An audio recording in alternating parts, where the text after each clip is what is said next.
Grandes conversas começam com grandes perguntas para pessoas que fazem a diferença no mundo. Eu sou Nathalie Shimada e esse é o Lega Talks. Nós vamos conversar aqui sobre infância, sobre parentalidade, sobre educação, sobre tudo aquilo que envolve a infância. Então, hoje nós estamos com a Adriana. Bem-vinda, Adriana. Obrigada por aceitar o convite, participar dessa mais nova ideia da Escola Lega e também como um espaço para a gente abrir o leque de discussão sobre infância, para a gente não ficar restrito somente ao campo da educação escolar. Porque a perspectiva da infância é muito mais do que a escolarização. Envolve pais, formação, psicologia, empreendedorismo. Então, é todo um repertório que sustenta a infância e a discussão que é para a gente aumentar. Então, o leque e ampliar o conhecimento com as famílias. Muito obrigada. E eu quero contar um pouquinho, então, quem é a Adriana. A Adriana é mestre e doutora em educação pela Universidade Estadual de Maringá, especialista em teoria histórico-cultural, com pesquisa na área de educação e psicologia, com graduação em pedagogia pela UniOeste, tem formação Montessori de 0 a 3, está em certificação de 3 a 6 anos pelo MECT, possui experiência como docente, como gestora e atualmente é coordenadora da Escola Lega, da Educação Infantil. Um grande orgulho ter você na escola. E eu queria saber, então, para além desse todo esse currículo, quem que é a Adriana no parquinho? Primeiramente, muito obrigada, Nathalie. É um prazer sempre conversar sobre educação, desenvolvimento infantil em Montessori. E nessa perspectiva de profissional e de mãe também, mãe do método Montessori, mãe da Escola Lega.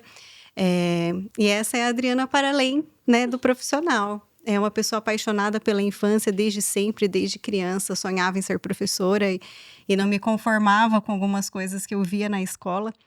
E queria fazer a diferença. Então, lembro que eu, na 4ª série, me dispunha como voluntária de ajudar a professora no período contraturno. E buscava ajudar ali e transformar. Então, essa é a Adriana, uma apaixonada pela criança, pela infância, pela pesquisa. E desde então não parei, né? Sempre buscando e tentando lutar por uma educação que realmente transforme, que emancipe as crianças. E na Escola Lega, no método Montessori, eu me encontrei. Lembro do dia que você entrou lá, que você tem uma jornada, né, no ensino convencional. E quando você conheceu Montessori, você se apaixonou por Montessori. E aí eu fiz questão de te chamar para a gente conversar, porque você conhece os dois lados. Eu já tive nessas duas jornadas, né? Estive muito no convencional, saí do convencional por desacreditar. Não estou falando que não funciona, ele é efetivo, ele funciona, mas o que Montessori traz para a nossa vida é uma perspectiva humana, né? Para além da escolarização. Eu acho que é bem legal a gente falar, porque às vezes a gente pensa que a escolarização é um padrão na vida da criança, né? A escolarização é um processo, né, colocado pela nossa sociedade para educar as crianças e, obviamente, tem um objetivo nisso tudo. E aí a gente escolhe qual objetivo que a gente quer seguir. E quando a gente conhece o método Montessori, a gente tem uma perspectiva da escolarização para além do período escolar. Para uma formação para toda uma vida. Apesar que até um jargão, né? As pessoas falam, formação para a vida. Mas é muito diferente do que acontece na escola. O método Montessori existe há 100 anos, pelo menos, né? E ele continua sendo um método, assim, muito influente. Então, a gente tem Filho de Príncipe, tem Beyoncé, tem milhares de referências, né? Os criadores do Google, Jeff Bezos, a gente tem muitas pessoas que são referências que se formaram dentro do método Montessori. E ele continua sendo um método muito influente pelo mundo, né? A gente tem milhares de escolas espalhadas, né? Do Japão à Índia, né? Os Estados Unidos, a Argentina, a gente tem escolas montessorianas que são referências. E o que você acha que faz o método Montessori ser tão influente? Essa pergunta eu adoro. Por quê? E fazendo um link com a minha chegada no método Montessori. Eu vim parar em Montessori por conta da pesquisa científica, né? Então, tanto o mestrado quanto o doutorado, eu fiz buscando estudar a consciência, o desenvolvimento da consciência da criança e o papel da escola nesse processo.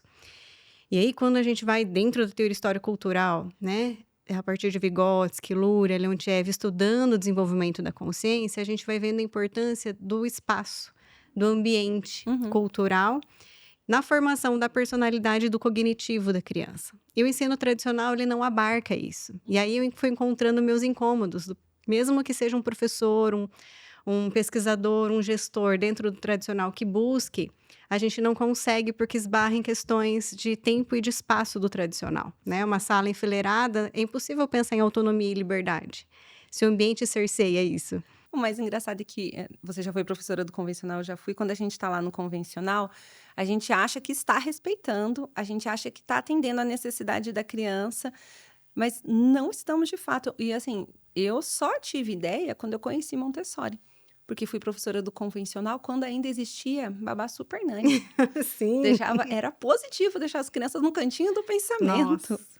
Era, sim. assim, era elogiada por saber fazer isso, por colocar limite. Eu lembro que uma vez eu trabalhava numa escola como professora, e aí a gente foi fazer. Era um quarto ano no qual a gente foi falar sobre o ECA, né? Os direitos da criança.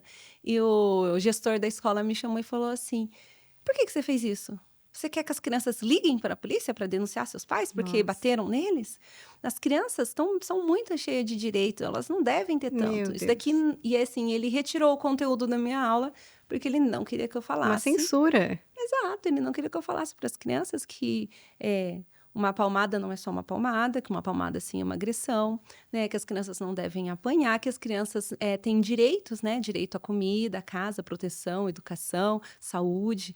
Então, são direitos básicos que hoje muitas crianças no Brasil não possuem, e aquelas que possuem, mesmo assim, não podem, né, reclamar do abuso do adulto, né? A gente é proprietário do corpo infantil. E aí, isso é muito marcado para mim, porque a escola tinha, né, essa propaganda de ser respeitosa, de educar para a vida, mas eram 35 alunos de quarto ano, metade eram crianças atípicas, Nossa, sozinha como regente. sim. E como que você atende? Quando a gente está no convencional, a gente acha que está fazendo, né? E não consegue, né? Porque o tempo e espaço da escola tradicional, ele vai criar empecilhos. Ele, por si só, é um empecilho para o desenvolvimento humano, né? E aí, quando fui lá na pesquisa, vindo do tradicional para pesquisa científica, né, acadêmica, ali no mestrado, no doutorado, e aí eu chego no Montessori por conta disso. Porque lá na minha jornada acadêmica, a gente foi vendo dentro da teoria e da pesquisa que a escola não adianta ser adaptada para a criança, ela precisa ser feita para a criança e muda tudo, né? E Montessori vai trazer um ambiente preparado para a criança. E quando eu entrei a primeira vez numa escola Montessori que foi a Lega, eu lembro, eu sinto até arrepio, gente, de verdade. Foi uma emoção muito grande. Entrar num espaço feito para a criança foi quando toda a teoria fez sentido.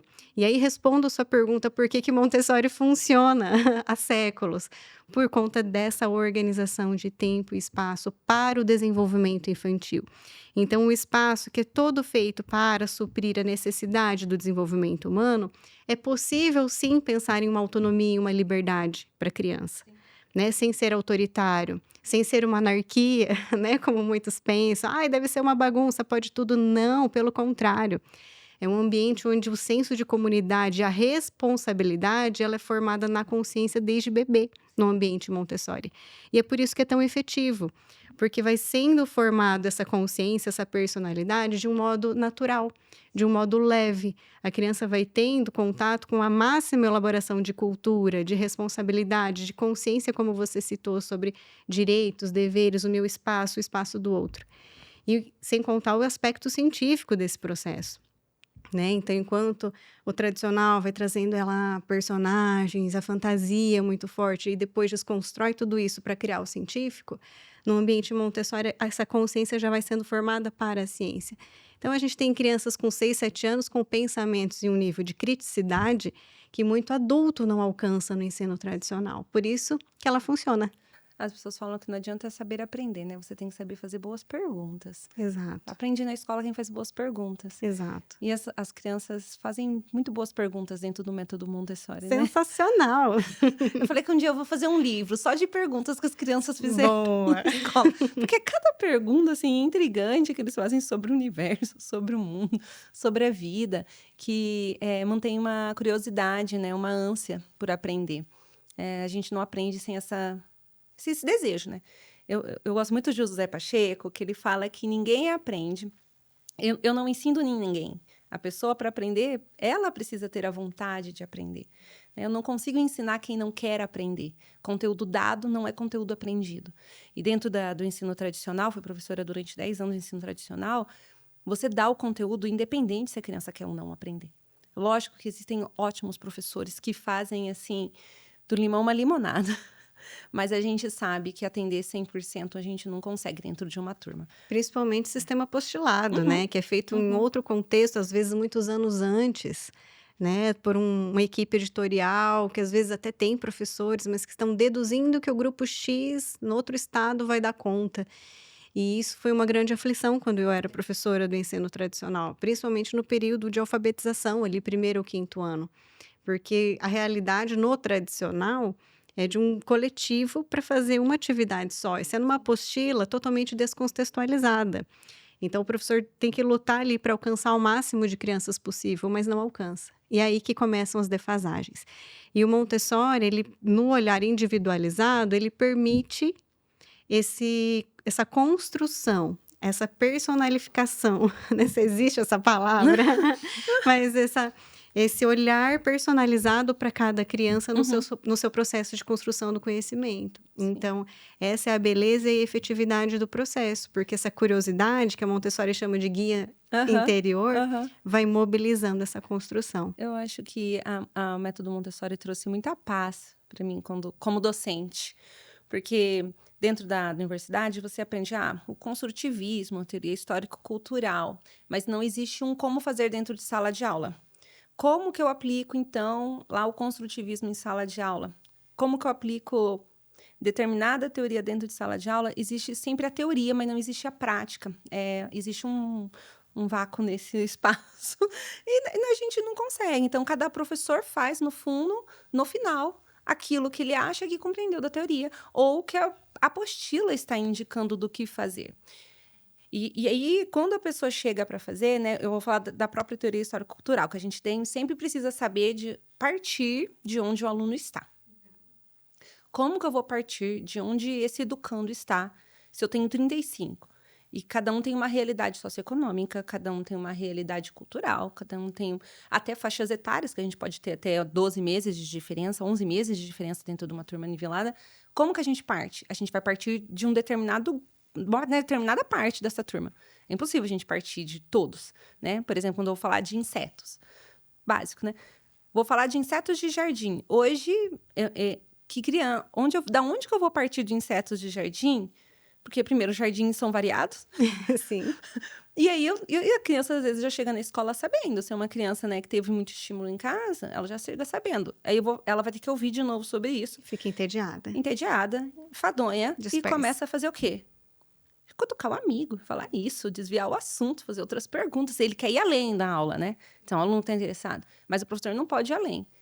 Porque ele planejou a aula partindo de que as crianças iam saber primeiramente o nome do bichinho de jardim. Eu acho assim, é muito difícil, né? Eu, como professora, que já dei aula com histórico-cultural.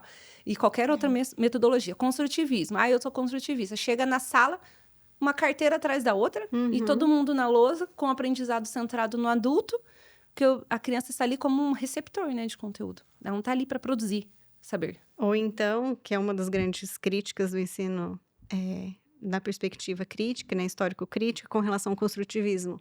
Que tem alguns professores que abraçam o construtivismo no sentido de, agora você constrói seu conhecimento, eu sou o seu facilitador, né? E aí também não resolve. É como se fosse ali o fruto no pé, né? Esperando amadurecer. Né? Eu te dei o sol, eu te dei adubo, o sol, a chuva, agora amadureça. E você não vai, não vai. O conhecimento, né? Há artigos científicos falando que o conhecimento precisa de instrução. A produção de um conhecimento precisa ser instruída, né? O fato de ter um material aqui não significa que vamos nos apropriar desse saber, de um procedimento, de um conhecimento mais complexo. Eu preciso de uma instrução. E eu preciso repetir este conteúdo e eu preciso, para poder passar por uma memória de longo prazo, haver fixação e, a partir desse conhecimento, construir outro. O que eu via grande falha dentro do convencional, e aí isso foi me causando assim, muito estresse, porque eu não estava casado com o meu propósito, eu me sentia assim, sendo minha pior versão dentro de sala de aula. Frustrante. O meu sonho, que era ser educadora, sempre sonhei ser educadora, amava ser educadora, se tornou meu pesadelo. Sim. E saí do convencional e aí conheci Montessori e me apaixonei por Montessori.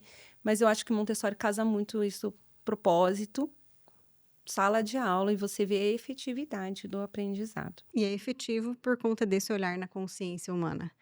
Você vê mesmo eu vindo de uma perspectiva histórico-cultural, né, vigotskiana, me incomodava olhar para o ensino tradicional, mesmo na perspectiva crítica, por conta desse coletivo. Agora, faz sentido se eu organizo o ambiente, se eu tenho um professor que é o guia, como a própria Montessori utiliza esse termo, que guia e direciona esse trabalho, né?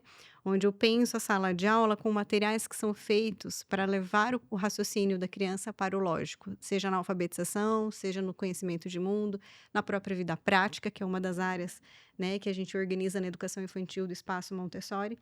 Então, a criança, ao lidar com esses trabalhos, que a gente não chama de atividades, são trabalhos, porque exige concentração, exige trabalho consciente, e aí sim é um trabalho, não é uma atividade por si só. A criança que está em atividade de trabalho, ela está internalizando conceitos científicos.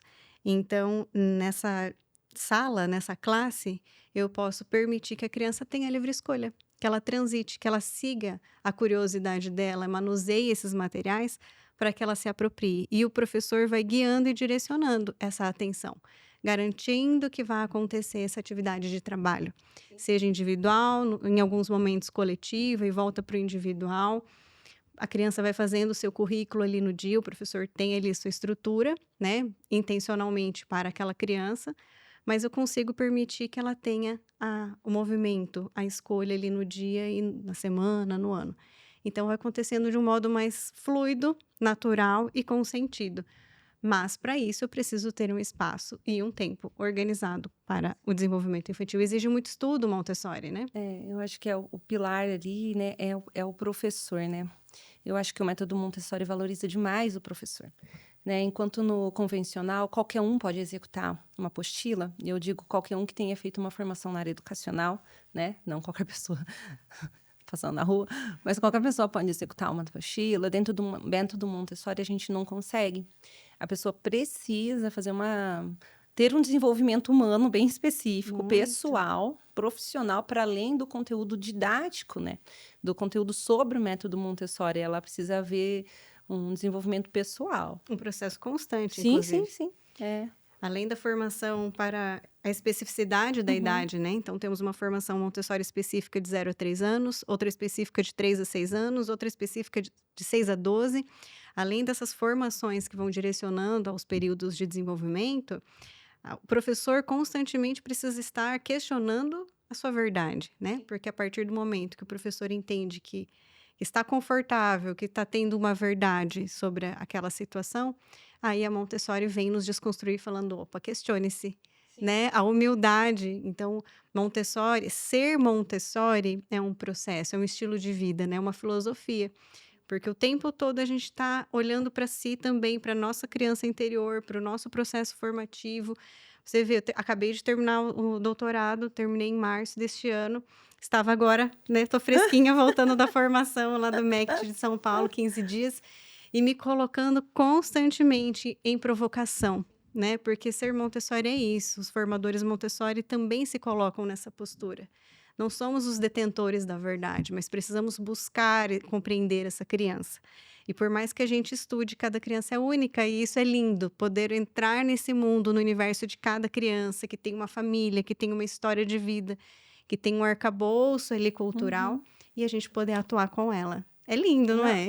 Eu acho maravilhoso, assim. Fala assim, o método Montessori basta para educar? Eu acho que a própria Montessori nunca disse que o método dela bastaria. Milagrosamente, né? Nada. Ela mesma se apropriou de outras referências, né? De outros autores, de outros estudiosos para construir o próprio método. Eu acho que hoje ela também se apropriaria, né, de outros conceitos, principalmente da neurociência.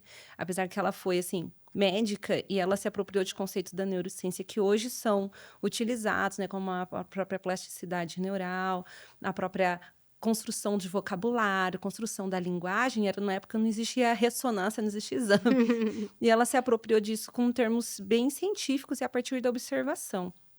Eu até peguei uma referência aqui, que tem uma pesquisa que falam do benefício do ensino Montessori, que eles perceberam por causa de um estudo que foi publicado na Science of Learning, de que eles utilizaram ressonância magnética funcional para avaliar as diferenças funcionais do cérebro. Que máximo. Assim, se a Montessori tivesse isso, ela teria voado, né?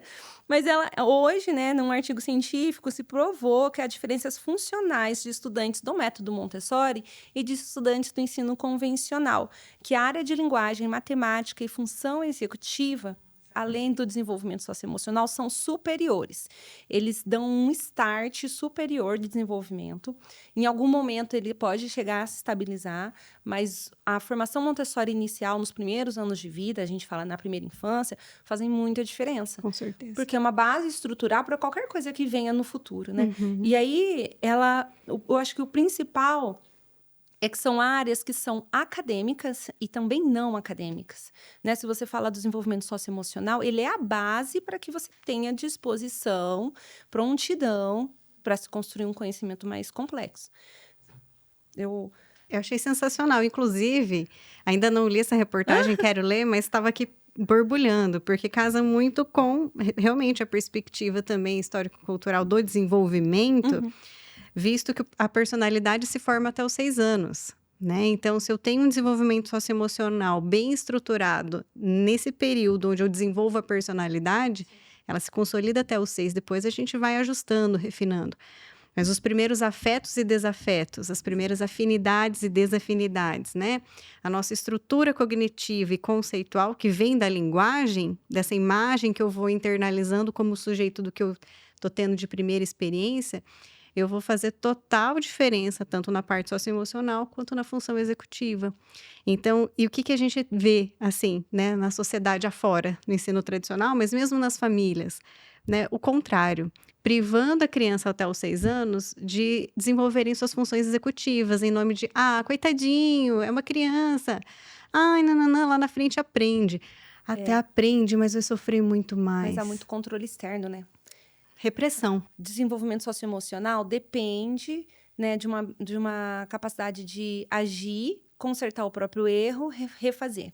Então, quando eu vivo num ambiente muito controlado, né, e onde o agente externo, seja o educador, a babá, o pai, a mãe, a avó, o professor, seja essa pessoa que está o tempo inteiro dizendo, faça isso, não faça aquilo, sente aqui, pega o caderno. E a criança tem poucas possibilidades de tomadas de decisão e de responsabilidade, de tentativa e erro, ela também não tem funções executivas desenvolvidas. Porque a ferramenta está sendo externa, né? Está sendo outro, ela não está criando essa ferramenta internamente. O maior exemplo, eu sempre brinco, que é quando as crianças fazem o que é certo sem ninguém estar mandando. No ensino tradicional ou convencional, se você sair de sala, deixar a turma sozinha, quando você voltar... Explodiu. Criança no teto, no lixo, pulou a janela, rabiscou, brigou. Na sala Montessori, o professor muitas vezes está sentado, fazendo observação, e todas as crianças sabem exatamente o que é para ser feito, sem ter sido assim, senta, cala a boca. Eu gosto de dizer que a classe montessoriana é uma mini comunidade, uma mini sociedade. Por quê? Na turma agrupada, eu tenho um mais velho que ele não precisa nem corrigir. Às vezes ele olha, dá o exemplo. Ele pega na mão do de 3 anos e fala, vem cá, vou te mostrar como eu faço. E aí vai dando uma tranquilidade e uma naturalidade para o processo, onde a turma fica calma, né? A primeira característica que eu identifiquei quando entrei lá na escola montessoriana, na Lega, eu falei, cadê as crianças? Tá muito quieto isso aqui. Sim. E aí você falou assim para mim, eles estão em sala, você tá do lado da classe. E eu falei, não é possível? Não é possível. E aí você me convidou para olhar e eu fiquei encantada, as crianças trabalhando num silêncio. Tinha diálogos, mas um tom muito baixo. Porque o respeito prevalece. Eu trabalho, mas o respeito ao espaço do outro predomina. Então, aí vem as habilidades socioemocionais, as funções executivas, essa consciência, uma criança de 3 anos, de 4 anos, onde e que escola tradicional que a gente encontra isso sem um professor ficar, silêncio, senta, dando esses comandos, né? Então, é muito lindo de ver orgânico na classe Montessori, agrupada principalmente, acontecendo esse movimento entre as crianças, com os adultos dando exemplo. Claro que vai intervir no momento onde for necessário, onde infringir o espaço do outro, aí o adulto vem, vai dando um modelo, vai dando um exemplo, vai fazendo a criança pensar sobre. E aí, com 3 anos, a gente tem criança falando: respeita meu momento, respeita meu corpo. É sensacional. Eu vou trabalhar, e aí as crianças têm a opção ainda de convidar o amigo para trabalhar, de trabalhar sozinho. Eu acho que, como é muito difícil aprender o método Montessori, hoje eu acho que também as formações são escassas, a gente tem pouca possibilidade de formação. Eu vejo que até no meio acadêmico universitário, são poucas as pessoas que estão dentro da universidade que conhecem o método Montessori a fundo, inclusive fazendo críticas, assim, que são irreais dentro do método Montessori. E, assim, socialmente a gente vê muitos mitos relacionados ao método Nossa, Montessori, né? muito. Onde, quando a gente fala, a criança tem liberdade. E aí, como as pessoas não conhecem como funciona uma sala Montessori, elas relacionam liberdade à bagunça. Então, quando a liberdade, então as crianças fazem o que querem, eles vão pro parque a hora que quiser, saem sozinha, se quiser tacar a maçã na cara do outro, Um anarquismo, né? é um anarquismo. Quando eu falo em liberdade, as pessoas confundem com anarquismo. E quando a gente está falando liberdade, são liberdades para aquilo que é possível dentro da faixa etária da criança. Uma criança de 3 anos, ela pode ter liberdade de escolher o lanche dela. É o mínimo, né? Uhum. Ela tem a liberdade de escolher se ela vai lavar as mãos na pia do banheiro, se ela vai lavar as mãos na pia da sala. Ela tem liberdade de escolher uma atividade dentro de sala de aula que não cause mal para o outro, nem a si, nem ao ambiente. Perfeito. Mas ela não pode danificar um material. Não pode bater no amigo, não pode sair gritando, não pode sair correndo, né? Então, são liberdades possíveis dentro da faixa etária que não causem, né, dano. Mas eu acho assim, às vezes as pessoas chegam na escola e falam, meu Deus, não. Aí, em verdade, as crianças podem vir de maiô para a escola? Não. E eu vejo que muitas dessas críticas e desses mitos é por falta de conhecimento, associam a outras Exato. correntes não Sim. tradicionais, que têm uma perspectiva, às vezes, de desenvolvimento a partir da natureza, e também talvez nem sejam, né, essa liberdade pode tudo, mas vai distorcendo, né? E não é raro eu encontrar lá na escola pessoas que vêm visitar pela primeira vez no método e perguntam: vocês são anarquistas? Vocês são comunistas? Vocês têm um banheiro só? Vocês não fazem diferença de gênero? E falo: gente, vamos conhecer a escola. Não é É. nada disso, pelo Uhum. contrário, né? Temos lá um Sim. ambiente preparado. Inclusive, uma curiosidade, né? Diferente de muitas escolas por aí que se dizem até Uhum. religiosas, confessionais e Uhum. tudo mais. A gente não expõe o corpo da Ah, isso é criança, nem do verdade. menino, nem da menina. Uhum. Então, esse respeito ao corpo é muito, muito caro para nós, é muito cuidadoso. E é justamente por respeito à criança que a gente não expõe, porque como a criança é objetificada, e aí querendo não tornar esse papo meio chato, mas assim, a gente se apropriou do corpo da criança, né? Então a gente escolhe a roupa, escolhe o calçado, Passou o nariz soa correndo. o nariz correndo, limpa o bumbum, veste a roupa, a criança tá assim, ó. Uhum. Aí a gente só veste a roupa, sobe a calça, põe o calçado, enfia dentro do carro. A criança não tem consciência nenhuma. Não são poucas crianças que chegam na escola que querem fazer xixi e param na frente do vaso. A criança para na frente do vaso e fica parada. E chora. E Uhum. porque ela não consegue ter ação sobre o seu próprio corpo, de abaixar a roupa, de verbalizar, porque é tudo muito feito para ela. Porque a gente faz tudo. E aí, quando chega com 6 anos, a gente quer que a criança faça por si mesma inúmeras coisas, mas que não foram construídas. A criança também não pode ter vontade. Ah, ela não quer comer brócolis, que absurdo, vai comer brócolis. Aí a gente enfia. Ou a gente enfia na boca do neném ou na boca da criança. Não, vai comer sim, criança não tem querer. São tantas falas que a gente ouve sobre criança não tem querer, criança não tem frescura, aqui quem manda sou eu, né? Então, a gente anula tanto a criança, e depois, quando ela chega ali com 9 anos, a gente quer que ela seja uma criança empoderada, entendeu? Que a criança tenha opinião, que a criança tenha querer, que a criança respeite o outro, né? É impossível respeitar o outro se eu fui desrespeitado, né? Eu não conheço outra versão disso. Então, é tanta opressão, né, que a Maria Montessori fala sobre criança, que não é nada perto do que a Montessori viveu com as crianças, né, numa Segunda Guerra Mundial. Com certeza. Mas mesmo assim, ainda hoje, né, eu falo que a criança é uma minoria, né, assim como a criança, o idoso, a mulher, a criança é colocada ali de lado, né, igual o absurdo de restaurantes que proíbem a entrada de criança. Nossa. Essa é uma discussão para um outro podcast, mas eu acho isso um absurdo. Também acho. Eu acho isso um absurdo porque todo mundo um dia foi criança. Exatamente. Não existe um adulto que não tenha sido criança. E digo mais, como a criança vai ter a oportunidade de aprender a se portar de acordo com essa sociedade que espera, né, termos e combinados e posturas sociais, se ela está privada disso. Então, o método Montessori, para quem não conhece, inclusive, a gente traz o vidro, traz o ambiente para crianças. As crianças montessorianas, elas são, assim, aos olhos sociais, muito educadas, né, aos moldes do se portar. Usam vidro. É um absurdo. Nossa, as avós, né? Você tá minha mãe aqui como exemplo. Amo a minha mãe. Ó, a confusão com a mãe. Não, mas hoje ela já entende, né? Mas a primeira vez que ela viu minha filha usando vidro, aos 3 anos, ela falou: Adriana, tá aqui o copo de plástico. E não é raro situações como essa. Nossa, você dá vidro, você é doida. Lá na escola, né? Faca para criança. E as crianças comendo com garfo e faca assim, cortando suas bananas lá na materna com 1 ano.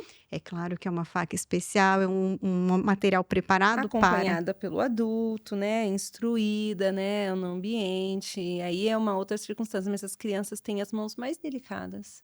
Eles são tão cuidadosos. E a dignidade que a gente dá para a criança. Sim. É uma criança de 1 ano e meio, 2 anos, cortando sua própria banana e servindo para o outro.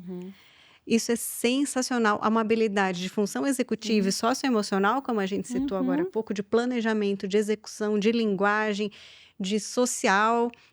Enfim, é fantástico. E não é porque tem 1 ano de idade que eu preciso sair batendo no bumbum dela para saber se ela tá com cocô. Ou, né, tirar a fralda dela na frente da família toda ali. Ah, mas é um corpinho de bebê. Mas é um corpo que a gente ensina. A gente não acorda um dia e fala: hoje eu vou respeitar seu corpo. A gente faz desde sempre, né? É um processo. Assim como respeitar... Eu falo igual a gente respeita a saciedade de um bebê, que tem uma livre demanda. Parece que depois que saiu do peito, não existe mais respeito pela saciedade.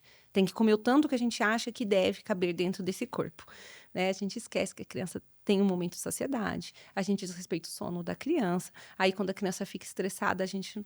né, ofende. Aí, que mimada, frescurenta, chorona, que birrona.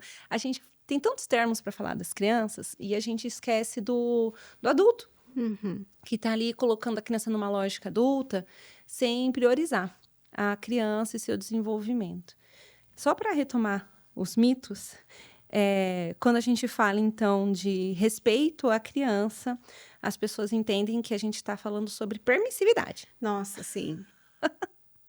Muito, isso é muito frequente. Acreditam que a gente vai deixar a criança fazer tudo, que pode tudo, que não somos permissivos. Que nunca vamos falar não. Exato. Então, vocês... é disciplina positiva junto com a Montessori, então vocês não dizem não. E pelo contrário, né? A gente vai desenvolvendo a consciência da criança para esse limite do até onde eu posso, até onde é o espaço do outro, até onde é o meu espaço. E dentro dessa liberdade, eu posso ter a minha autonomia, contanto que eu não restrinja o espaço do outro, que eu não me coloque em perigo e que eu não danifique o ambiente. Dentro dessas 3 regras, eu posso ter a liberdade, posso ter a autonomia. Então, a norma social, a norma ali dentro da escola, as regras, elas vão acontecendo de modo que a criança vai internalizando essa conduta de um modo leve, sem que a gente precise punir, né? Exatamente o respeito à criança, né? Eu não exponho o corpo dela, eu não limpo o nariz dela sem falar para ela: olha, seu nariz está sujo, eu levo até a frente do espelho, eu ensino, né? Tem um mínimo de dignidade, no livro da Montessori ela fala sobre dar dignidade de higiene para a criança, para ela poder fazer por si mesmo, né? A gente dá higiene de lavar as mãos, permitir que ela lave as próprias mãos. Então, o respeito é tratar com respeito, né? Eu não peço para você... Eu peço para o adulto, né? Mas para a criança eu não peço, né? Eu sempre falo assim, se a gente, para saber se a gente está respeitando a criança ou não, é pensar que o que a gente está fazendo com a criança, a gente faria com o corpo adulto, né? Você não enfia a colher na boca de um corpo adulto. Quando a criança muitas vezes está falando, mãe, mãe, mãe. Ou a gente ignora, a gente fala, eu não posso. Mas se um adulto nos chama, a gente responde prontamente quando essa pessoa nos chama. Quando eu não saio batendo na bunda das pessoas para ver se ela... fez xixi, né? Mas da criança a gente sai. Quando o adulto tá triste, chorando, eu pergunto, Adriana, o que aconteceu? Você não tá bem hoje? Quando a criança tá chorando, eu falo, para de birra. Sim. Você chora demais. De novo? E isso não é permissividade, né? Pelo contrário, é essa dignidade, é olhar para a criança, me conectar com ela e dar um modelo. Então, a criança ela ainda não tem o autocontrole para parar de chorar, Sim. né? A criança bem pequena ali de 2, 3 anos, que ainda não tem esse verbal, vamos colocar 1 ano e meio, 2 anos, né? Com 3 a gente espera que esteja já pronunciando bem a sua expressão. Mas com 1 ano e meio, 2 anos, a criança que ainda não tem essa verbalização, ela vai chorar, vai se jogar no chão diante de uma frustração. E aí a tendência é ser essa repressão. Então, não é que a gente vai permitir que a criança faça birra, não é uma permissividade, mas é um direcionamento, um acolher e um direcionar. Eu vi um meme esses dias na internet e estavam fazendo uma piada sobre educação positiva, né? Aí a criança estava no mercado fazendo birra, chorando, e aí mostrou a criança chorando, e aí toda hora que o adulto vai lá intervir, a criança chora ainda mais, aí o adulto deita no chão e fica chorando. Era um meme fazendo uma piadinha sobre disciplina positiva. Como se disciplina positiva fosse isso, né? Permitir que a criança, assim, se descontrole, né? Porque isso, para mim, é uma situação vexatória. Sim. Uma criança que está chorando num supermercado, num restaurante, a gente, obviamente, assim, acolhe o choro, ajuda a criança a sair desse momento de estresse, ou com uma distração, ou redirecionando. Mas se nenhuma dessas situações funcionar, a gente precisa retirar a criança do ambiente e o adulto também, porque isso é exposição. Eu lembrei agora de um outro exemplo, que uma pessoa veio me perguntar. Você lembra que recentemente saiu na internet uma situação da mãe no avião com a criança? Ah, lembro. E a mãe insistia para que a mulher da janela saísse do seu lugar e cedesse para a criança. Aí vieram me perguntar se isso é Montessori, se isso é disciplina positiva. Mas é um mito aí. Mais um mito aí. Eu falei, não, pelo contrário. Como agiríamos dentro da disciplina positiva e dentro do Montessori? Nós trabalhamos a criança. Sim. Criança, meu filho, minha filha, essa janela não está disponível. Sinto muito.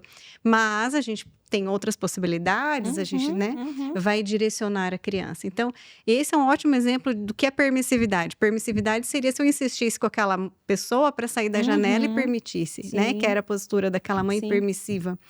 Agora, numa educação disciplina positiva e Montessori, a gente atua com a criança. Olha, assim não está disponível, essa janela não está disponível, assim não é possível, não neste momento, podemos assim, assim, assado. Então, a frustração eu brinco que é um músculo, né, que a gente vai exercitando.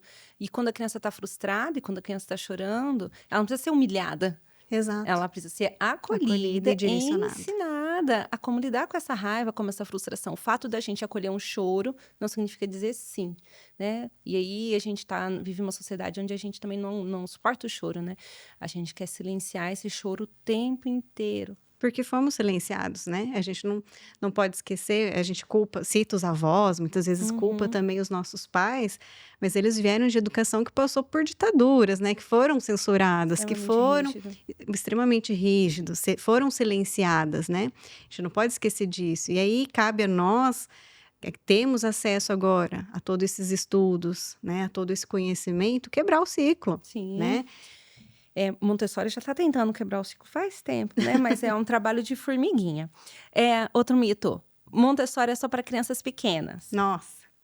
Porque só brinca. Porque os materiais que estão na sala, aqueles de madeira bonitinha, é só para brincar. Nossa, essa... Não é? Mas as pessoas acham que quando chegam no primeiro ano do ensino fundamental, agora ficou sério. Tem que ir para apostilado. Tem que ir para o convencional, porque tem que ter bastante conteúdo para aprender, né? E aí é um mito sobre o processo de aprendizagem, né, dos adultos, né, e sobre a visão do método Montessori. Porque as crianças chegam hoje no ensino fundamental, no método Montessori, com conhecimento muito avançado. Muito. E aí cai por terra esse argumento, né? E aí a apostila, eu diria que é um empecilho para o desenvolvimento científico, né? E aí vem o Montessori a favor do conhecimento científico no ensino fundamental. E falo que eu já fui professora de ensino fundamental, segundo, quarto, quinto ano em escola tradicional, né? Com muita propriedade. Então, vou dar um exemplo para ficar concreto, não ficar só vendendo peixe, né? Exemplos concretos. No ensino tradicional, geralmente apostilado ou no livro didático, gramática, por exemplo, é ensinada quarto, quinto ano, conceito de verbo, substantivo, pronome, preposição. Tabuada, terceiro ano, começa a ser construída ali na adição, subtração, segundo ano, multiplicação no terceiro. No método Montessori, para quem não acredita que não, educação infantil já temos crianças alcançando o nível de abstração da divisão, da multiplicação. E tudo com material concreto, sem precisar fazer uma conta no papel. E aí a abstração vai acontecendo, porque ela manuseou tanto no concreto que ela tem essa imagem internalizada. A abstração, ela é uma consequência do concreto, que é essa a grande sacada da Montessori, educação pelos sentidos, pela percepção sensorial. Então, acontece a abstração, ela não vem da apostila para a cabeça da criança pela memorização, né? A memorização é uma das vias que a Montessori vai utilizando, mas a partir dos sentidos. Sim. E aí, no ensino fundamental, essa ciência, ela vai sendo explorada a partir desse concreto que foi muito bem dado base ali na educação infantil, e a criança do ensino fundamental vai entendendo que é substantivo, pronome, verbo já no primeiro ano. Sim. Né? Vai tendo contato com a multiplicação, porque ela construiu esse raciocínio lógico. E aí eu digo para você, uma apostila, um livro didático vai potencializar ou vai limitar? Vai limitar, ainda mais quando é o mesmo para todo mundo. Eu gosto muito do exemplo, assim, que para o aprendizado, existem inúmeras estratégias. Cientificamente é comprovado que a memorização é uma estratégia de aprendizado. Uma delas. A experiência sensorial prática também é outra estratégia. O rever conteúdos do processo de catarse, né? Eu vi um conteúdo de manhã, faço a tarefa de tarde, também é um processo de aprendizagem. E todos eles a gente faz dentro do método Montessori. A gente faz a catarse porque os materiais ficam expostos na sala, a criança pode repetir o material quantas vezes ela quiser. E normalmente ela repete até que ela grave isso na memória de longo prazo, eu brinco. O processo de memorização. Existem materiais específicos de matemática no qual a gente treina a memorização de tabuada, por exemplo. Tabuada exige-se memorização. Mas não fica só nisso. Mas não fica só nisso. Aí, além disso tudo, a gente tem os materiais concretos que passam pela experiência e pelos sentidos, né? Visual, tátil, olfativo. É sensorial, né? Multissensorial, sinestésico. Multissensorial, porque as crianças não aprendem só com a cabeça. Eu gosto muito do Ken Robinson, que ele fala que parece que quando as crianças chegaram na escola, elas só funcionam do metade do corpo para cima. O restante do corpo não funciona. Do pescoço para cima. Eu não aprendo mais com o restante do corpo. E as crianças, elas são tão assim, eu falo, são tão potentes que elas aprendem com todo o corpo. Né? Não no âmbito somente consciente, né? Mas no âmbito dos sentidos. E a gente é capaz de aprender assim por toda a vida. Né? Potencialmente mais na infância, mas durante toda a vida. É que a gente foi anulado. A gente, se não passar pelo âmbito assim, mental, cognitivo, a gente não aprende. Né? Eu acho que o que foi feito com a gente, né, de forma educacional, foi o que foi possível, obviamente, mas nos tolhiu, né, de muitas áreas e muitos potenciais. E ainda tolhe, isso que é mais triste, porque mesmo com a nossa sociedade avançada, a fragmentação, ela acontece a partir do momento que eu tenho uma apostila e um livro. E aí vem mais uma questão, a efetividade do Montessori no ensino fundamental. A gente tem no Montessori um conceito chamado educação cósmica, que a Montessori traz. Então, esse olhar para a educação, esse cósmico, é isso mesmo que você está imaginando. Tudo se conectando, interligado, fazendo sentido. Integrado, né? Integrado. Eu gosto muito da questão que o próprio Gabriel Salomão trouxe, né? De que o conteúdo do Montessori, ele é em flor. Ele abre-se, né? Então, é um conteúdo que abre e ele está todo conectado. É muito maravilhoso quando você vê que a criança casa. Vou dar de novo o exemplo do inseto, porque todo mundo já acabou ensinando desenho, então aprendeu inseto. Sobre o inseto, você vê ecossistema, vê partes do animal, vê partes do inseto, vê alimentação, você vê bioma, você vê regiões do Brasil, você aprende vocabulário, você aprende matemática, aritmética com um único conteúdo. E no Montessori é tudo tão cósmico. Eu adoro citar o exemplo do aniversário, por exemplo, né? A pessoa vem em primeiro contato com o Montessori e fala, Adriana, o que é isso de educação cósmica? Vou dar o exemplo do aniversário, nem é um conteúdo curricular, se a gente for ver. Mas em Montessori tudo está conectado, né? Então, para quem não conhece, né, está ouvindo Montessori pela primeira vez, a gente tem uma prática na educação infantil montessoriana de fazer a roda da vida. O que é isso? É a nossa comemoração do aniversário, onde a gente convida a família a trazer fotos da história da vida da criança até aquele momento, desde a gestação até 2, 3 anos, enfim, a idade que ela está celebrando. A família vem para a escola, é um momento breve, ali 15, 20 minutos, mas repleto de significado. Então, a família conta a história da vida da criança até aquele momento, a criança colabora com esse processo, mostra as fotos para os amigos, vai trazer ali no globo a sua região, né, a história da família, brevemente. A criança dá a volta ao sol simbolicamente, de acordo com a sua idade, porque um ano nada mais é do que uma volta da Terra em torno do Sol. Nossa, isso é muito significativo. Demais. E aí, canta-se o parabéns para a criança. Nessa dinâmica simples de 15, 20 minutos, trabalhamos história, geografia, ciências, conceito de rotação, translação, o que é Sol, o que é planeta Terra, né? Trabalhamos ali a questão subjetiva da história da família, da personalidade, características da criança. Conectamos a comunidade, e cultura. as crianças e cultura.